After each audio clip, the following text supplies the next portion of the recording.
Good morning, everyone. I hope you all in a good health. Aj, today we are going to start the Indian Evidence Act, the demo lectures of Indian Evidence Act. I have already given few demos on Indian Penal Code. Up, you can go to I button and check it out. All the videos related to Indian Penal Code 1860.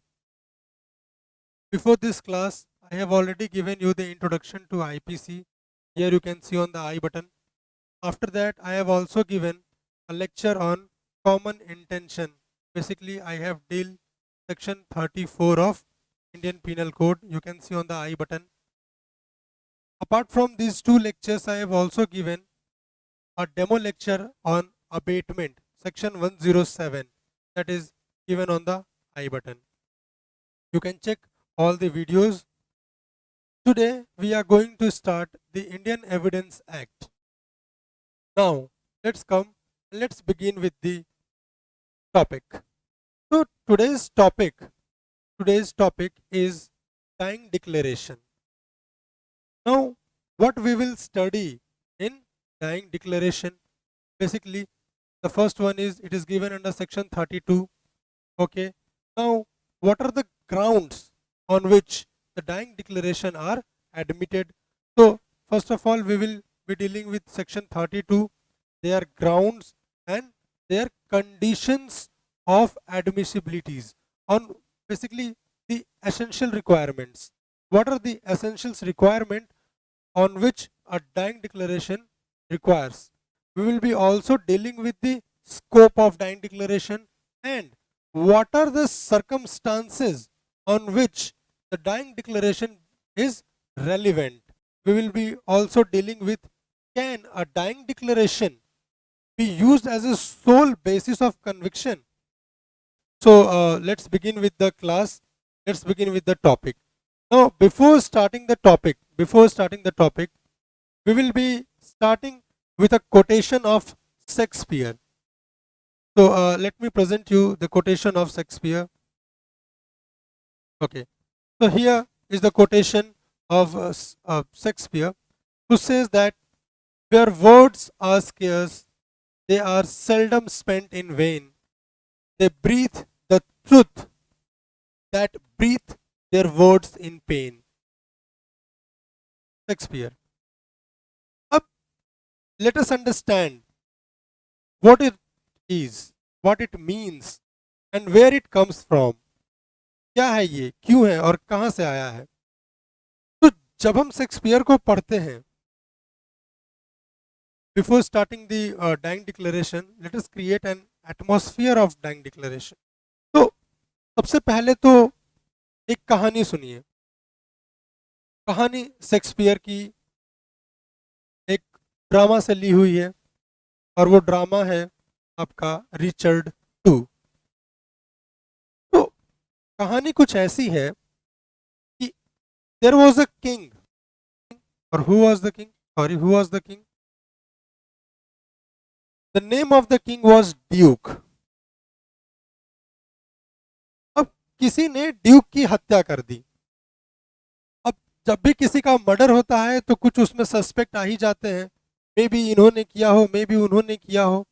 इसी तरह से दो लोग ऐसे थे जिनको suspect बनाया गया. पहला थे हेनरी और दूसरे थॉमस. तो जब बात हेनरी और थॉमस पर आई तो ये दोनों आपस में लड़ने लगे कि मैंने नहीं किया है, तुमने किया है, तुम ही ने किया है, मैंने कुछ नहीं किया है. Both start fighting. अब ऐसे में क्या हुआ कि रिचर्ड एक किंग थे. उन्होंने क्या किया कि हेनरी और थॉमस दोनों को ही वहां से भगा दिया जहां पे ये फाइट हो रही थी. अब जो हेनरी थे वो रिचर्ड के कजन थे और थॉमस ऐसे ही कोई थे. तो जब जो रिचर्ड थे इन्होंने बोला कि तुम दोनों यहां से चले जाओ, दोनों लड़ाई कर रहे थे, दोनों यहां से चले जाओ. तो जो थॉमस थे उनको लाइफ टाइम के लिए निकाल दिया और जो हेनरी थे उनको 6 ईयर्स के लिए निकाल दिया। 6 साल के बाद तुम वापस आना, अभी यहाँ से जाओ, क्योंकि वो उनके कजन थे, लाइफ टाइम के लिए वो दे नहीं सकते थे, तो उनको 6 साल के लिए और थॉमस को लाइफ टाइम के लिए। अब हेनरी के फादर जो थे वो भी किंग थे, उनका नाम था गॉन्ट, जॉन ऑफ गॉन्ट। तो कुछ समय बाद जब जॉन ऑफ गॉन्ट का डेथ होने वाला था, he is about to death, उस वक्त जो रिचर्ड थे वो किसी दूसरी जगह फाइट कर रहे थे, कहीं पे वॉर चल रहा था, तो वहां पे वो व्यस्त थे, बिजी थे। उन तक मैसेज पहुंचाया गया कि गॉन्ट की जान जाने वाली है, he is about to death, और वो कुछ कहना चाहते थे रिचर्ड से, क्योंकि हेनरी को तो ऑलरेडी बाहर निकाला जा चुका था। तो रिचर्ड जब भागे भागे आए गॉन्ट के पास, गॉन्ट इनके चाचा जी लगते थे, तो गॉन्ट रिचर्ड से कहते हैं कि मेरा असली बेटा हेनरी है और मेरी सारी संपत्ति और मेरा पूरा एम्पायर वो हेनरी का है, तुम्हारा नहीं है। और ये कहकर वो उनकी डेथ हो जाती है। अब रिचर्ड तो ये सोच रहे थे कि 6 साल के लिए उसको बाहर निकाल दिए, सारा प्रॉपर्टी सारा एम्पायर मेरा हो गया, और यहाँ ये जाते जाते ये ऐसी बात कह गए कि सब कुछ हेनरी का है। कई लोग थे वहां पर, कई लोग थे वहां पर। तो ऐसे में क्या हुआ, अब ऐसे में कुछ समय तक रिचर्ड वहां पर राज किए। ये बात घूम फिर कर हेनरी तक भी पहुंची कि सारी की सारी संपत्ति तो हम पिताजी ने मुझे दे करके वो चले गए, उन्होंने ऐसा कहा है कि सब कुछ हेनरी का है।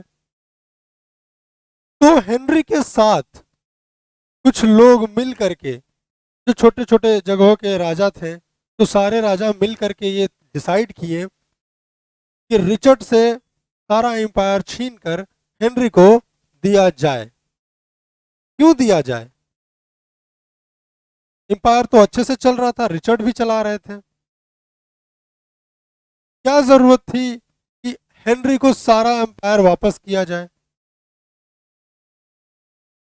तो कहीं ना कहीं ये कनेक्ट होता है कि जो डेथ बेड पर है, जो पर्सन डेथ बेड पर है और जो कह रहा है वो सत्य है। वो ये कहता है कि ये सारी की सारी प्रॉपर्टी मेरे बेटे हेनरी की है, तो वो सारी की सारी प्रॉपर्टी उसके बेटे हेनरी की है, इसकी काउंटर नहीं हो सकता है। तो शेक्सपियर ने पहले ही अपने स्टोरी में ये बातें हमें समझाने की कोशिश की है।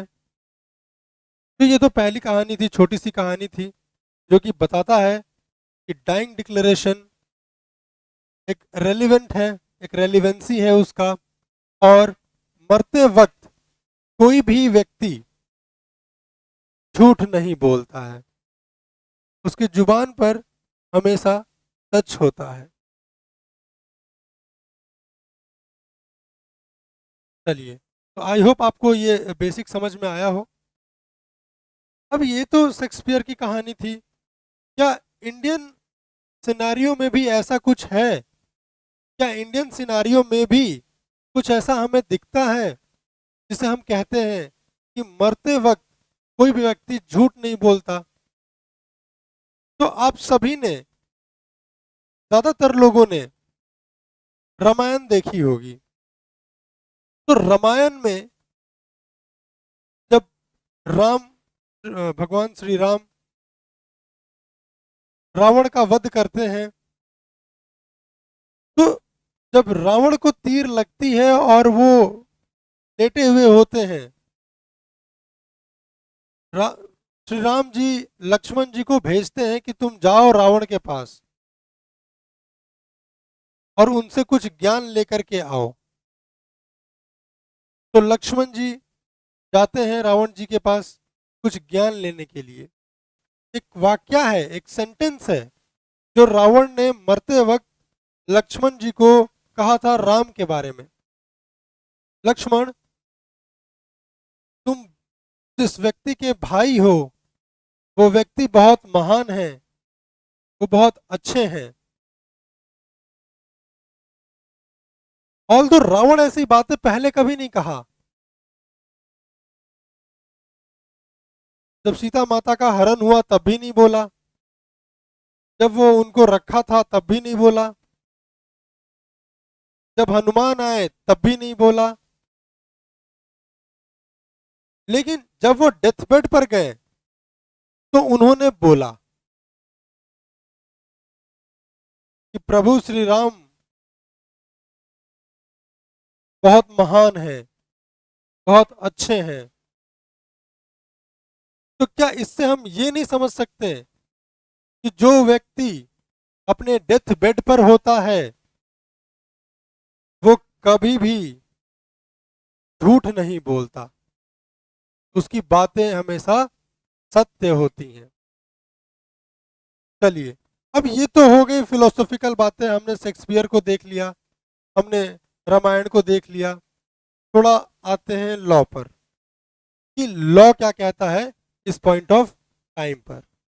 Now let's come to the topic dying declaration. Statement by a person who cannot be called as a witness. Section 32 Indian Evidence Act 1872. Now let's start with section 32. The first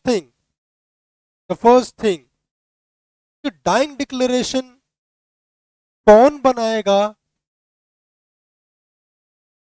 कि वो रेलिवेंट हो। सबसे पहला सवाल, who is to made dying declaration? कौन बनाएगा? मैं बनाऊंगा, आप बनाओगे, या कोई भी व्यक्ति बना देगा? किस व्यक्ति का डाइंग डिक्लेरेशन, किस व्यक्ति का स्टेटमेंट वो डाइंग डिक्लेरेशन माना जाएगा? तो सबसे पहला, जो व्यक्ति मर चुका हो, हु इज डेड, मरने से पहले उसने कोई स्टेटमेंट दिया हो तो उस स्टेटमेंट को डाइंग डिक्लेरेशन माना जाएगा। दूसरा, who can not be found, जो मिल नहीं रहा हो और भूलने से पहले या खो जाने से पहले उसने कोई बात कही हो तो भी वो रेलिवेंट माना जाता है। तीसरा, who has become incapable of giving evidence, जो इनकैपेबल हो गया एविडेंस देने के लिए, जिंदा है, सामने में है, भूला भी नहीं है, लेकिन अब जो है ये इनकैपेबल हो गया है, लेट सपोज कॉमा में चला गया है, तो कैसे देगा? नहीं दे पाएगा। और whose attendance cannot be procured without an amount of delay or expenses। तो ये तीन चार सिचुएशंस हैं जिनके स्टेटमेंट को माना जाएगा रेलिवेंट। अब आइए कि कौन कौन से ऐसे ग्राउंड हैं जिनके बेस पर हम डाइंग डिक्लेरेशन को एडमिट कर लेंगे। कौन कौन से ऐसे ग्राउंड हैं? तो सबसे पहला है डेथ ऑफ द डिक्लेरेंट, उसकी डेथ हो गई हो तो हम मानेंगे कि हाँ डेथ से पहले उसने कोई स्टेटमेंट दिया था। दूसरा, नेसेसिटी, और तीसरा, the sense of impending death which create a sanction equal to the obligation of an oath। एक लीगल मैगजीन है, बहुत ही फेमस, और वो क्या है? नेमो मॉरिट्यूरस प्रिज्यूमेटर मेंट्री। No one when about to die is presume to lie. बहुत क्लियर स्टेटमेंट है। No one when about to die is presume to lie। The truth sit upon the lips of dying man। सच जो होता है मरने वाले व्यक्ति के जुबान पर होता है।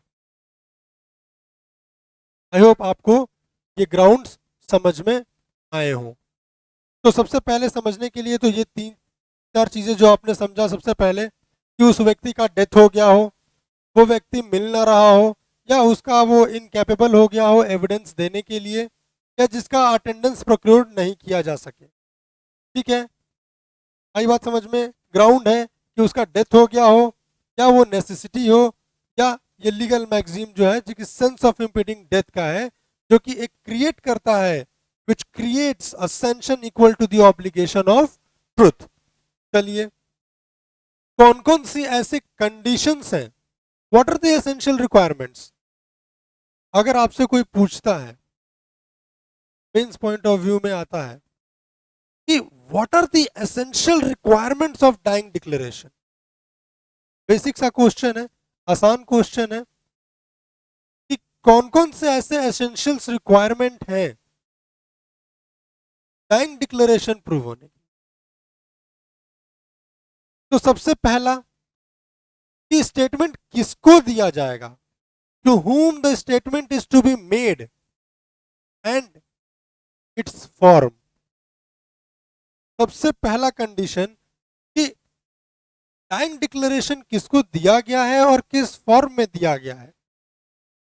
अब डाइंग डिक्लेरेशन किसको किसको दिया जा सकता है, पहला सवाल पीटी पॉइंट ऑफ व्यू से भी इंपॉर्टेंट है, मेंस पॉइंट ऑफ व्यू से भी इंपॉर्टेंट है कि डाइंग डिक्लेरेशन आप किसको किसको दे सकते हैं। तो बहुत बेसिक कंसेप्ट है कि it could be made to any person, it could be made to any person. आप डॉक्टर को दे सकते हैं, अगर आप हॉस्पिटल में हैं, डेथ बेड पर हैं, कुछ बताना चाहते हैं, आप डॉक्टर को दे सकते हैं, मैजिस्ट्रेट को दे सकते हैं, किसी फ्रेंड को दे सकते हैं, रिलेटिव को दे सकते हैं, या पुलिस ऑफिसर को दे सकते हैं। पुलिस भी आती है हॉस्पिटल, तो किसको किसको दिया जा सकता है, doctor, magistrate, friend, relative, police officer, या एनी पर्सन, किसी को भी दिया जा सकता है।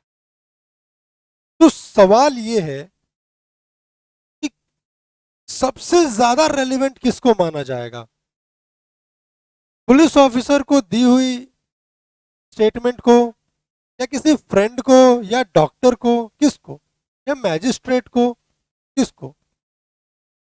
तो इसका जवाब है मैजिस्ट्रेट को या डॉक्टर को। अगर आपने मैजिस्ट्रेट को कोई स्टेटमेंट दिया है और इसके बाद आपका डेथ हो गया, तो that statement is much reliable then expressing anywhere in the world. किसी भी मैजिस्ट्रेट को आप स्टेटमेंट रिकॉर्ड करा लीजिए, या डॉक्टर को। दूसरा, नेक्स्ट पॉइंट को समझने की कोशिश करते हैं कंडीशंस में ही, कि जो व्यक्ति स्टेटमेंट बना रहा है उसका डेथ होना चाहिए, या इमीडिएट डेथ होना जरूरी है। एक सवाल यह भी है कि मैं अभी स्टेटमेंट दे रहा हूं और अभी मेरी मृत्यु हो जा रही है, क्या यह जरूरी है? नहीं, ये जरूरी नहीं है, लेकिन हाँ डेथ होना चाहिए। इमीडिएट ना हो, कुछ समय बाद हो, लेकिन होना चाहिए। और अगर कहीं से भी कोई चांस बनता है उसके बच जाने का, तो फिर वो स्टेटमेंट डाइंग डिक्लेरेशन में एडमिसिबल नहीं होगा। Very clear. फिर वो डाइंग डिक्लेरेशन कहां हुआ? फिर तो सेक्शन 157 में उसको रिकॉर्ड कर लेंगे, वो कोरबोरेशन में आ जाएगा एग्जामिनेशन में। तो अगर व्यक्ति का डेथ हो रहा है, होने वाला है, इमीडिएट नहीं हो रहा है, कुछ समय बाद हो रहा है, लेकिन डेथ हो रहा है, तो डाइंग डिक्लेरेशन में वो आएगा स्टेटमेंट। और अगर चांसेस हैं बचने के और वो बच गया, तो वही स्टेटमेंट डाइंग डिक्लेरेशन में ना आकर के 32 में ना आकर के कहाँ चला जाएगा 157 में। आई होप आपको ये क्लियर हुआ हो। अब वो स्टेटमेंट जो है उसमें कुछ बातें होनी चाहिए, तो किस तरह की बातें होनी चाहिए? स्टेटमेंट जो है it must relate to the cause of his death और the circumstances of the transaction which resulted in his death। या तो उस व्यक्ति का डेथ का इंसिडेंट उसमें हो या उससे मिलता जुलता कुछ हो, जिसकी वजह से उसकी हो कह सकते हैं ना कि इस वजह से इसकी डेथ हुई है, तो वो वजह होनी चाहिए। फेमस केस की अगर हम बात करें इस स्टेटमेंट को लेकर के, सबसे फेमस केस कौन सा है? तो पकाला नारायण स्वामी वर्सेस एम्परर 1939।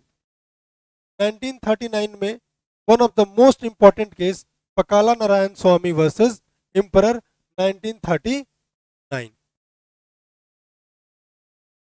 एक सिमिलर केस आया Shraddha Birdichand Sarda versus state of Maharashtra.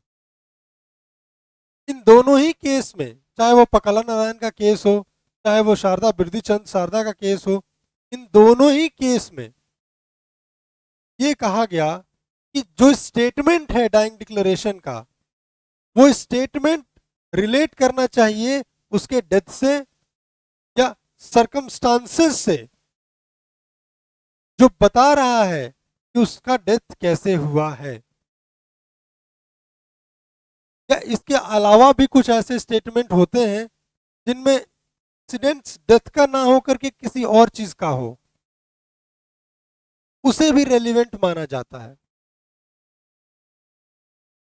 मैं आपको वो समझाऊंगा कहां पर है। अभी आप एक छोटा सा एग्जांपल के लिए इसको ऐसे समझो कि कोई व्यक्ति है जिसकी डेथ होने वाली है और डेथ के पहले वो कहता है कि मैंने 10 लाख रुपए अपने दूसरे घर के तीसरे फ्लोर पे छुपा के रखा है, तो इसका इसके डेथ से तो कोई लेना देना नहीं है। अब अगर वहां से पैसे निकल जाते हैं तो ये रेलिवेंट है या नहीं है? रेलिवेंट है। यहाँ इन्होंने कहा है कि वहां रखा हुआ है, इस जगह पर रखा हो तो पैसा इन्हीं का होगा। ठीक है, तो अभी आएंगे, इस पर आएंगे, दो चार बातें हैं, इस एक एक करके आएंगे। अब देखिए, क्या डाइंग डिक्लेरेशन का जो स्टेटमेंट है वो कोई भी दे सकता है? तो इसका जवाब है नो। क्या डाइंग डिक्लेरेशन का स्टेटमेंट कोई चिल्ड्रन दे सकता है? तो नहीं दे सकता है। चलिए, तो क्या डाइंग डिक्लेरेशन चाइल्ड का एडमिसिबल होगा? तो नहीं होगा। आर वर्सेस पाइक, केस का नाम क्या है? आर वर्सेस पाइक, 1829 का केस है, 1829। कहता है कि कोई भी वो व्यक्ति जो डाइंग डिक्लेरेशन दे रहा है वो कंपीटेंट एज अ विटनेस होना चाहिए। Declarant must be competent as a witness. और चाइल्ड जो होता है, a dying declaration of a child is inadmissible.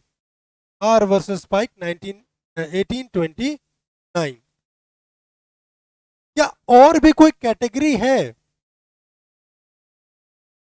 जिनको बैंक डिक्लेरेशन देने से एक्सक्लूड किया गया है? तो हाँ, और कौन है वो? Unconscious people. आप ड्रंक किए हैं, आप ड्रंकन स्टेट पर हैं, आपने बहुत ज्यादा ड्रिंक किया है, आप अनकॉन्शियस स्टेट पर हैं और आप कोई स्टेटमेंट देते हैं, तो वो स्टेटमेंट जो है इनएडमिसिबल हो जाएगा, उसको नहीं माना जाएगा, उसको रिजेक्ट कर दिया जाएगा। क्यों? क्योंकि आप खुद स्टेबल माइंड में नहीं है, आपको खुद नहीं पता है कि आप क्या बोल रहे हैं, आप क्या एक्टिविटी कर रहे हैं, तो वैसे व्यक्ति का स्टेटमेंट जो है रिजेक्ट कर दिया जाता है। और ये भी फेमस केस काका Singh versus state of Madhya Pradesh, काका Singh versus state of Madhya Pradesh, AIR 1982, supreme court 1021। तो यहां दो चीजें याद रखिएगा। पहला, चाइल्ड का डाइंग डिक्लेरेशन इनएडमिसिबल होता है, अनकॉन्शियस पर्सन का स्टेटमेंट जो है एज अ डाइंग डिक्लेरेशन नहीं माना जाता है। इन दो बातों को भूलिएगा नहीं। क्या FIR, first information report, dying declaration है?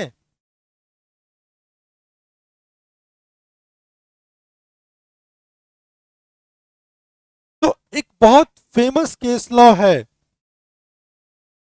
K Ramachandra Reddy versus public prosecutor 1976, K Ramachandra Reddy versus public prosecutor 1976। इस केस के जजमेंट में कहा गया कि अगर कोई इंजर्ड व्यक्ति है, कोई व्यक्ति है जो काफी इंजर्ड है और वो FIR करने आता है थाना, FIR हुआ और FIR होने के बाद उसकी डेथ हो गई, तो वो FIR डाइंग डिक्लेरेशन माना जाएगा। एक बार फिर से रिपीट कर देता हूं, कोई भी इंजर्ड व्यक्ति अगर थाना आता है, FIR लिखाता है और लिखने के बाद तुरंत उसकी डेथ हो जाती है, तो डाइंग डिक्लेरेशन उसको रेलिवेंट माना जाएगा as a dying declaration. Case का नाम है K Ramachandra Reddy versus public prosecutor 1976। Similar circumstances के दो केस और हैं, Manmohan Illahi versus state of Uttar Pradesh या Jaiprakash versus state of Haryana. दोनों ही 1990, एक 1999 का है, एक 1990 का है। तो ये तीन केस के रामचंद्र रेड्डी, मनमोहन इल्लाही और Jaiprakash versus state of Haryana, ये तीनों ही केस जो है वो FIR as a dying declaration पर डिस्कशन करते हैं। फिलहाल अभी हम लोग डाइंग डिक्लेरेशन ये तीनों केस को 1 by 1 slot by slot cover करते हैं, but this is a demo lecture, तो detailed discussion of the case laws I used to do these things but only in class. So this is a demo lecture. FIR पर अगर आपको detail knowledge चाहिए तो मैं आई button में FIR का video add कर दे रहा हूँ, आप यहाँ से देख लेंगे। चलिए चलिए सेक्शन 32 को समझते हैं। जब आप बेयर एक्ट को पढ़ते हैं और उसके सेक्शन नंबर 32 को गो थ्रू करते हैं, आपको उसमें कुछ क्लॉजेस दिखते हैं। उसके क्लॉजेस में जो दूसरा है 32 क्लॉज 2, तो आप वहां पर जब उसको रीड करेंगे तो आपको दिखेगा कि statement given under the course of business. अगर कोई स्टेटमेंट है जो कि दिया गया है किसी डिसीज्ड के द्वारा और वो किसी कोर्स ऑफ बिजनेस में दिया गया है, तो वो रेलिवेंट होगा कि नहीं होगा। तो कोर्स ऑफ बिजनेस में दिया हुआ स्टेटमेंट का क्या मतलब? तो इसका मतलब है कि अगर कोई एंट्री है, कोई मेमोरेंडम है, या कोई एक्नॉलेजमेंट है, या कोई रिसीट है, या किसी डॉक्यूमेंट पे लिखा हुआ कोई कंटेंट या डेट ऑफ बर्थ, ये सारा कोर्स ऑफ बिजनेस में मेंटेन होने वाली चीजें हैं, तो हम इनको कोर्स ऑफ बिजनेस में मेंटेन करते हैं। अब अगर आप इस क्लॉज को बेहतरीन तरीके से समझना चाहते हैं तो इलस्ट्रेशन नंबर बी सेक्शन 32 में जो इलस्ट्रेशंस दिए हैं उसके इलस्ट्रेशंस बी को गो थ्रू कीजिए। सिमिलरली जब आप उसके तीसरे क्लॉज को पढ़ते हैं, सेक्शन 32 क्लॉज 3 को आप देखते हैं, तो उसमें दिया हुआ है कि कोई भी स्टेटमेंट जो कि अगेंस्ट इंटरेस्ट ऑफ मेकर है। जब आप against the interest of maker को समझने की कोशिश करेंगे तो उसमें दो इलस्ट्रेशंस दिए हुए हैं। आपके सेक्शन 32 के इलस्ट्रेशन में दो ऐसे इलस्ट्रेशंस हैं जो इस कंसेप्ट को क्लियर करेंगे। Illustration number E and illustration number F. एक बार गो थ्रू जरूर कीजिएगा। सिमिलर सर्कमस्टांस में मान लीजिए कि अगर कोई एक ऐसा स्टेटमेंट है जो किसी के द्वारा दिया गया है और वो किसी पब्लिक राइट का बात करता है, प्राइवेट राइट इसमें इंक्लूडेड नहीं है, याद रखिएगा, पब्लिक राइट। जैसे किसी बुजुर्ग व्यक्ति से आपने पूछा कि भाई साहब ये रास्ता कहाँ जाता है, तो उन्होंने बताया कि हाँ ये रास्ता यहाँ जाता है। रोड आपका पब्लिक राइट है, रोड पे जाना। तो अगर किसी व्यक्ति द्वारा कोई स्टेटमेंट दिया गया है जो कि किसी पब्लिक राइट को बताता हो तो वो भी रेलिवेंट है। अभी हमने तीन चीजें देखी, या तो कोर्स ऑफ बिजनेस में है तो भी रेलिवेंट है, या अगर against the interest of maker है तो भी रेलिवेंट है, और अगर कोई डिक्लेरेशन पब्लिक इंटरेस्ट के से रिलेट करता है तो भी वो रेलिवेंट है। Public right, not private right. Private right इससे एक्सक्लूड किया गया है। चलिए सेक्शन 32 में क्या कोई ऐसा भी स्टेटमेंट दे सकता है जो किसी रिलेशन को बताए और वो रेलिवेंट हो?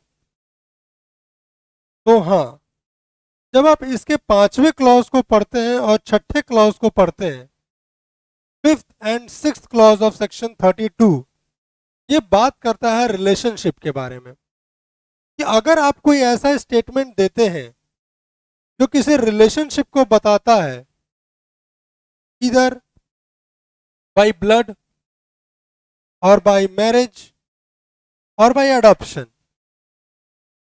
किसी भी फॉर्म में रिलेशनशिप को बताता है तो वो रेलिवेंट माना जाएगा। इसको अच्छे से समझने के लिए आप इलस्ट्रेशन के को रेफर करें। जो इसके इलस्ट्रेशन के में मेंशन किया हुआ है वो आपको 5th क्लॉज को बहुत अच्छे से समझाएगा। अब 5th और 6th दोनों ही रिलेशनशिप का बात करते हैं, तो दोनों में फर्क क्या है? जो आपका 5th क्लॉज है वो बात करता है किसी लिविंग पर्सन का या डेड पर्सन का, लेकिन जब आप बात करते हैं 32 क्लॉज 6 का तो वो सिर्फ और सिर्फ पर्टिकुलर डेड पर्सन का बात करता है। ठीक है, अब जब आप क्लॉज 5 को समझते हैं तो मैंने बोला कि आप इलस्ट्रेशन नंबर के को पढ़िएगा, लेकिन जब आप क्लॉज 6 को पढ़ते हैं तो आप illustration number L and illustration number M को पढ़िएगा। तो के एल एम अगर आप इस तीनों को पढ़ते हैं तो आपको समझ में आएगा कि कोई भी ऐसा स्टेटमेंट जो किसी भी रिलेशन को बताता हो, whether it is by blood, by marriage, by adoption, whether it is dead और लिविंग, ये सब रेलिवेंट माना जाता है। क्या ऐसा भी कहीं लिखा है कि अगर कोई कस्टम हो या कोई राइट्स हो तो उससे रिलेटेड स्टेटमेंट भी वैलिड होगा? तो जी हाँ, आप जब इसके क्लॉज 7 को पढ़ेंगे तो क्लॉज 7 कहता है कि कोई भी स्टेटमेंट, ठीक है, किसी डॉक्यूमेंट में जो कि कस्टम और राइट्स को बताता हो वो रेलिवेंट होगा। फिर से कोई भी स्टेटमेंट जो किसी डॉक्यूमेंट में मेंशन हो और वो किसी कस्टम और राइट्स को बता रहा है तो वो रेलिवेंट होगा 32 क्लॉज 7। आइए,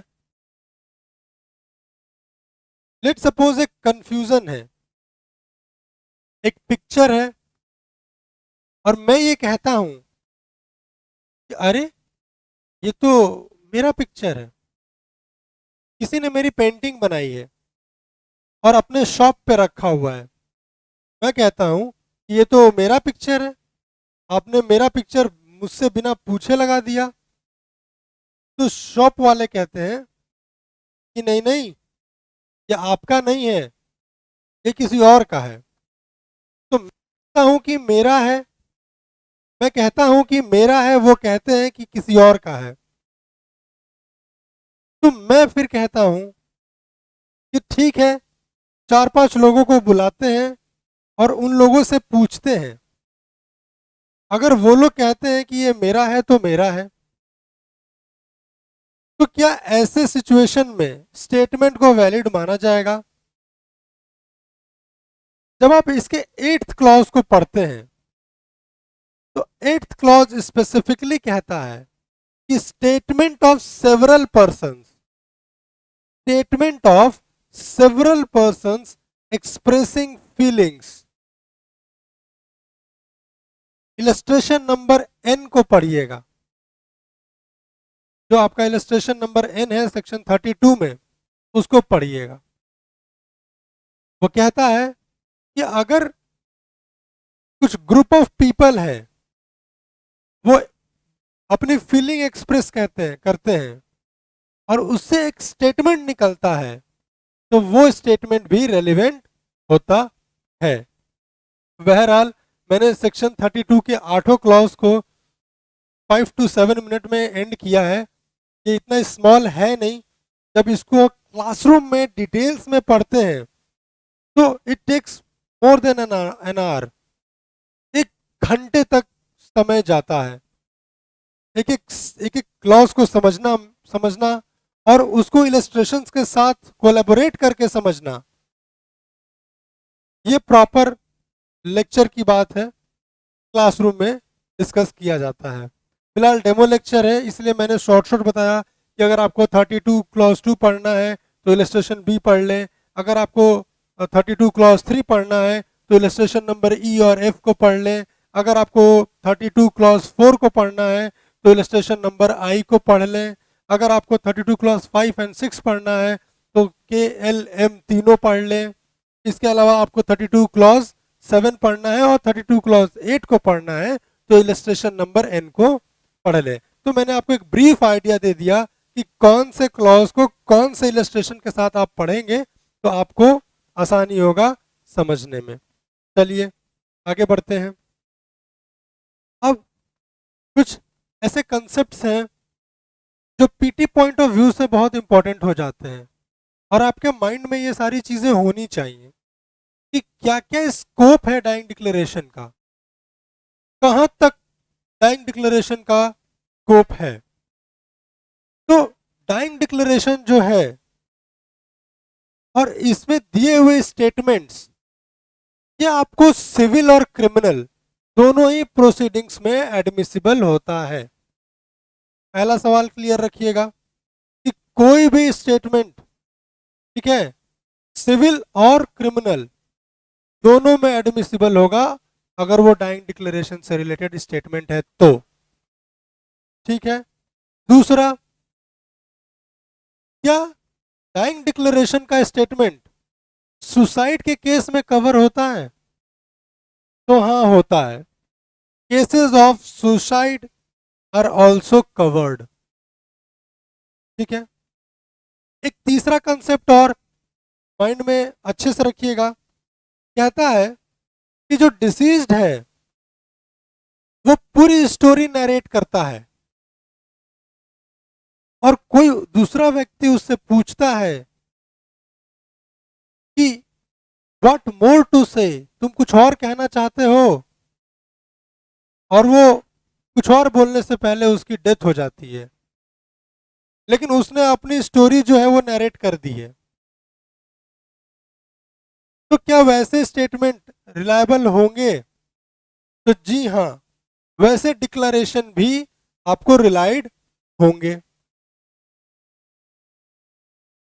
चौथा क्या है कि डाइंग डिक्लेरेशन का स्टेटमेंट जो है, या dying declaration, it is an exception to the hearsay rule. अब हियरसे क्या होता है, या आपको कभी फिर आपको अच्छे से क्लास में एक्सप्लेन करूंगा, बट ये चीज याद रखिएगा कि हियरसे रूल का एक्सेप्शन है। चार चीजें हो गई। पांचवा, कि जो डिक्लेरेशन होता है डाइंग डिक्लेरेशन में, वो आपका रिटन भी हो सकता है, ओरल भी हो सकता है, और वर्बल भी हो सकता है। मतलब अगर आप डेथ बेड पर हैं और कोई पूछता है आपको किसने मारा, आप फिंगर दिखाते हैं, ना ही आपने लिखा ना ही आपने बोला, आपने जेस्चर के थ्रू बताया, वो भी डाइंग डिक्लेरेशन का डिक्लेरेशन स्टेटमेंट माना जाएगा। क्वीन एम्प्रेस वर्सेस अब्दुल्ला का केस है, आप एक बार जरूर गो थ्रू करें। चलिए, इसके अलावा मैंने स्टार्टिंग में आपको बताया था कि क्या डाइंग डिक्लेरेशन को सोल बेसिस ऑफ कन्विक्शन माना जा सकता है। ये वही बात हो गई कि एविडेंसरी वैल्यू ऑफ डाइंग डिक्लेरेशन क्या है। क्या सिर्फ डाइंग डिक्लेरेशन के स्टेटमेंट के बेस पर